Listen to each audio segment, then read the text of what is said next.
नमस्कार, मैं जनवक्ता Shriom Gautam. Supreme court ने आज जो फैसला लिया है उससे कई सारी चीजें स्पष्ट हो गई। एक तो ये कि चाहे केजरीवाल हो, चाहे राहुल गांधी हो, स्टालिन हो या फिर ममता बनर्जी हो, इन लोगों के खिलाफ सुप्रीम कोर्ट कभी भी कोई सख्त फैसला नहीं ले पाता है। आज सुप्रीम कोर्ट ने वेस्ट बंगाल एसआईआर को लेकर एक फैसला दिया है और इसमें यह कहा गया है कि अब जो एसआईआर कंप्लीट करने की जिम्मेदारी है वो डिस्ट्रिक्ट जज या एडिशनल डिस्ट्रिक्ट जज लेवल के अधिकारियों के सुपरविजन में पूरी होगी और इसको पूरी देखरेख करेंगे कलकत्ता हाई कोर्ट के चीफ जस्टिस। ये पहला मौका है और इससे पहले देश के तमाम राज्यों में एसआईआर चल भी रहा है और पूरा भी हो चुका है कि किसी राज्य में एसआईआर को पूरा कराने के लिए वहां के हाई कोर्ट के चीफ जस्टिस को दखल देने के लिए, मीटिंग करने के लिए, कोऑर्डिनेशन करने के लिए बोला जा रहा हो। और ये सब इसलिए हो रहा है क्योंकि ममता बनर्जी शुरू से ही एसआईआर का विरोध कर रही है। ममता की तरफ से अभिषेक मनु सिंघवी और कपिल सिब्बल जैसे वकील सुप्रीम कोर्ट में इसको रोकने की कोशिश कर चुके हैं और जब उनसे भी कुछ नहीं हुआ तो ममता बनर्जी इस सब पर एक पॉलिटिकल ड्रामा क्रिएट करने के लिए दिल्ली आती है और अपनी याचिका पर यानी कि मुख्यमंत्री के तौर पर वो वहां वकील बनकर भी खड़ी हो जाती है, जिस पर हमने सवाल उठाए थे और कुछ वकीलों ने इस पर सुप्रीम कोर्ट में याचिका भी डाल दी है कि किसी प्रदेश के मुख्यमंत्री को आप कैसे सुप्रीम कोर्ट में खड़े होकर ये सब करने की इजाजत दे सकते हैं। श्याम दीवान उस याचिका में वकील भी थे जो सीनियर एडवोकेट हैं। आज भी उन्होंने तमाम बातें रखी। सुप्रीम कोर्ट ने उस दिन भी ममता बनर्जी की केवल जो झूठे आरोप थे उनको सुना था। ममता जो कुछ बंगाल में कर रही है उस पर कोई क्रॉस क्वेश्चन नहीं किया था। पश्चिम बंगाल के जो हालात हैं वहां महिलाओं के साथ तमाम ज्यादतियां होती हैं, बच्चियों के बलात्कार होते हैं और चुनाव के बाद जो लोग तृणमूल कांग्रेस को वोट नहीं करते उनके साथ मारपीट, आगजनी और हत्या जैसे वारदात हो जाती हैं। लेकिन सुप्रीम कोर्ट सिर्फ नाराजगी व्यक्त करके छोड़ देता है। इससे पहले एक और मामला आया था। ममता बनर्जी जब दिल्ली आई थी उससे पहले उसने एक बड़ा कांड किया था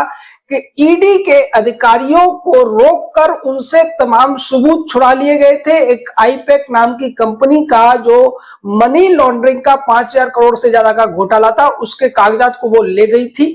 और सुप्रीम कोर्ट की ये जिम्मेदारी बनती थी कि जब ममता बनर्जी सुप्रीम कोर्ट पर खड़ी हुई थी तो उससे ओरली तो पूछ ही सकते थे कि राज्य में हो क्या रहा है। यहां भी आज की सुनवाई में जिस तरीके से चाहे जस्टिस सूर्यकांत हो, जस्टिस जयमाला बागची हो,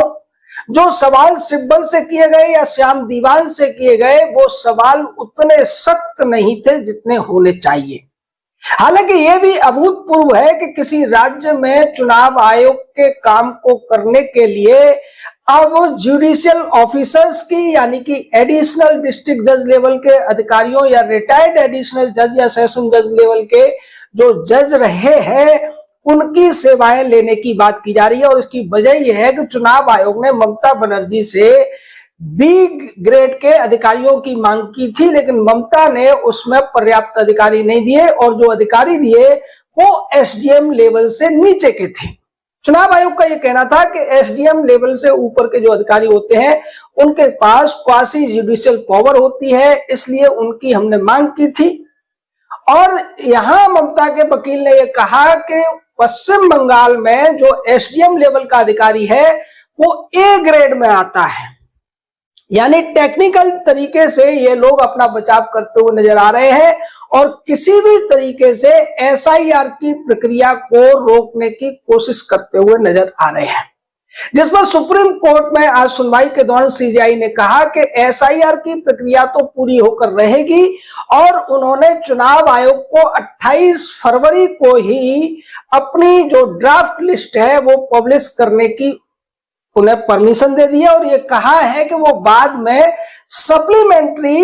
जो लिस्ट है वो भी पब्लिश कर सकते हैं। यानी ममता की जो कोशिश थी कि किसी भी तरीके से इस एसआईआर को रोक दिया जाए, वो तो नहीं रोकी गई है। लेकिन सवाल तो इस बात का भी है कि जब दूसरे राज्यों में ये जिम्मेदारी चुनाव आयोग को दी गई है और आज चुनाव आयोग की तरफ से जो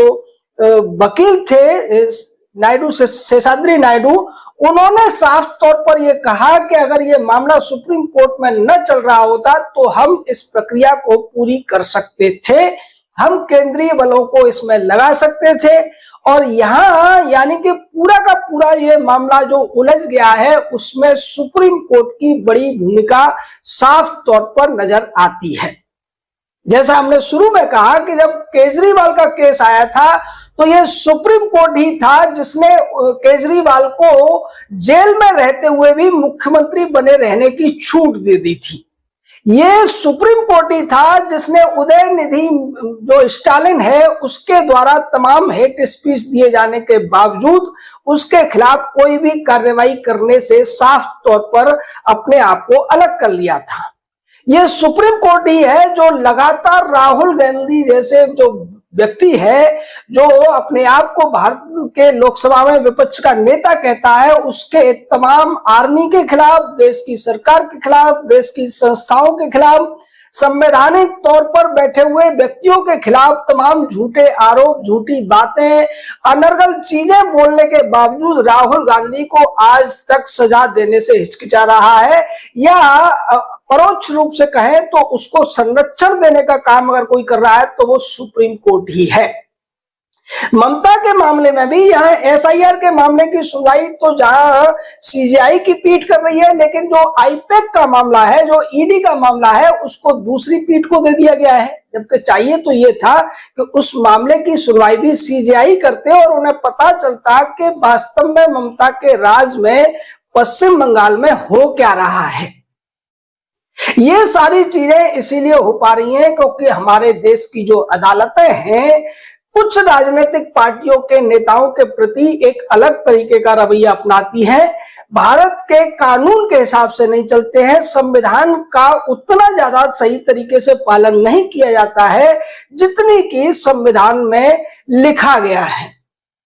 वही वजह है कि एसआईआर की जो प्रक्रिया बाकी प्रदेशों में आसानी से हो रही है, हालांकि वहां से भी कुछ जगह से आपत्तियां आई थी, लेकिन सुप्रीम कोर्ट ने जब ये कहा कि एसआईआर कोई भी ऐसी असंवैधानिक प्रक्रिया नहीं है जिसको रोका जा सके, तो उन राज्यों में आसानी से ये पूरी होते हुए नजर आ रही है और देश के तमाम राज्यों में ये प्रक्रिया आने वाले भविष्य में पूरी भी होगी। लेकिन पश्चिम बंगाल इस मामले में जिस तरीके से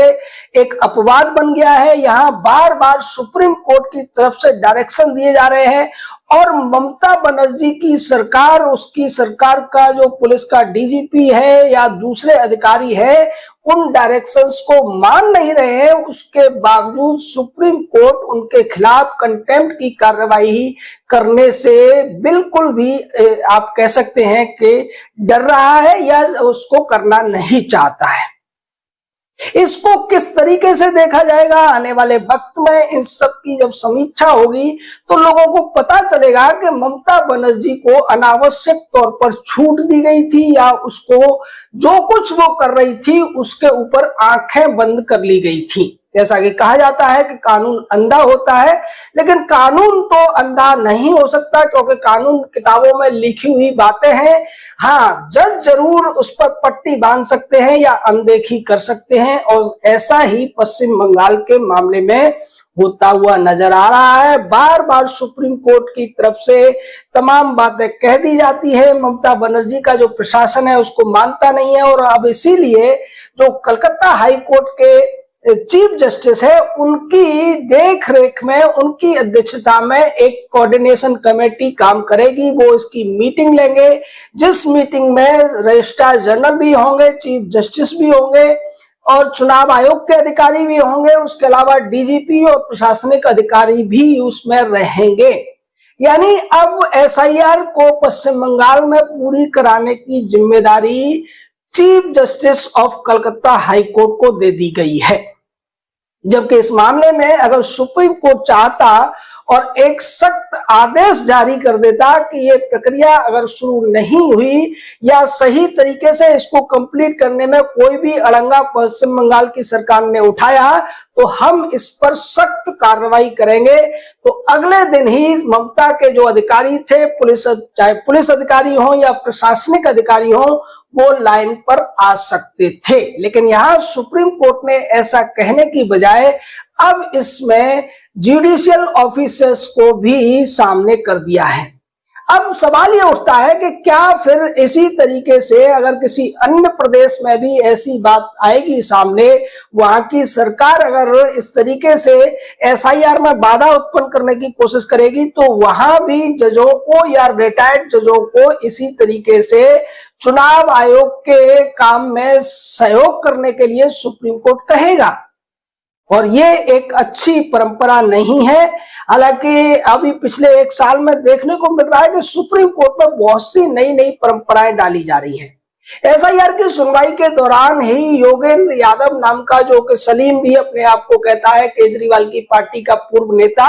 और इस समय अपनी खुद की पार्टी चलाने वाला एक राजनीतिक व्यक्ति, उसको सुप्रीम कोर्ट में जिस तरीके से भाषणबाजी का 2 बार मौका दिया गया, ममता बनर्जी को अपनी बहस करने का मौका दिया गया, जबकि वो एक सिटिंग मुख्यमंत्री है। तमाम ऐसी चीजें सुप्रीम कोर्ट में हो रही हैं जो पहले नहीं हुई हैं। बहुत से लोग ये कहते हैं कि ये अच्छी बात है, जस्टिस सूर्यकांत बहुत अच्छा न्याय कर रहे हैं। हम इस बात को मानते हैं कि ठीक है, उनके कुछ फैसले अच्छे हो सकते हैं, लेकिन कुछ मामलों में वो ऐसा काम कर रहे हैं जिसको कि आप सीधी तरीके से स्वीकार नहीं कर सकते हैं, उस पर सवाल उठेंगे ही। बहुत से लोग यहाँ कमेंट करते हैं कि ये सब मोदी सरकार की वजह से हो रहा है, मोदी सरकार कायर हो गई है, वो ममता बनर्जी की सरकार को बर्खास्त नहीं कर पा रही है, आर्टिकल 356 का यूज नहीं कर पा रही है। उन लोगों को हम बार बार जवाब भी देते हैं कि अगर मोदी सरकार ने 356 लगाने की कोशिश भी की होती तो निश्चित मानिए कि सुप्रीम कोर्ट से उस फैसले को पलट दिया जाता और 24 घंटे के अंदर ही ममता बनर्जी की सरकार को बहाल कर दिया जाता। इसलिए जो मोदी सरकार है वो ये रिस्क नहीं लेना चाहती है, क्योंकि एक बार अगर उन्होंने सरकार को बर्खास्त किया और सुप्रीम कोर्ट ने उसको बहाल कर दिया तो इसका असर आने वाले चुनाव में भी पड़ेगा और ये राजनीतिक तौर पर आलोचना का भी एक कारण बन जाएगा। लोग भावनात्मक तौर पर कह देते हैं, लेकिन आज की डेट में मोदी सरकार किसी भी राज्य की सरकार को बर्खास्त नहीं कर सकती है, क्योंकि सुप्रीम कोर्ट में जो इक्वेशन है, जिस तरीके से सिब्बल और सिंघवी जैसे वकीलों की आज भी वहां पर बहुत ज्यादा चलती है। हालांकि कुछ मामलों में सुप्रीम कोर्ट की तरफ से या सीजीआई की तरफ से इन लोगों के पुराने ढर्रे में रुकावट डालने की कोशिश की जा रही है, लेकिन ममता बनर्जी के अगर केस को देखेंगे तो यहाँ पर तो सुप्रीम कोर्ट से ज्यादा ममता बनर्जी की बातों को जिस तरीके से तवज्जो दी जा रही है वो सवालों के घेरे में है। और ये एक निश्चित तौर पर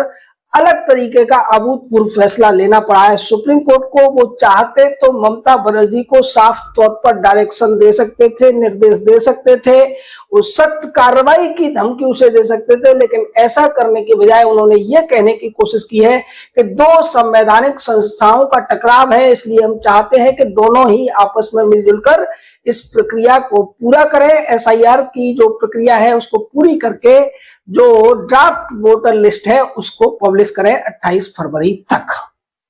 आपका इस पूरे मामले पर क्या कहना है? हालांकि बहुत से लोग इस मामले में भी तरह तरह की बातें कर रहे हैं, आप अपने विवेक का इस्तेमाल कीजिए, पुराने जो सुप्रीम कोर्ट के ऑर्डर्स है उसको देखिए और ममता बनर्जी का जो रवैया रहा है उसके आधार पर टिप्पणी कीजिए। जय हिंद, जय भारत।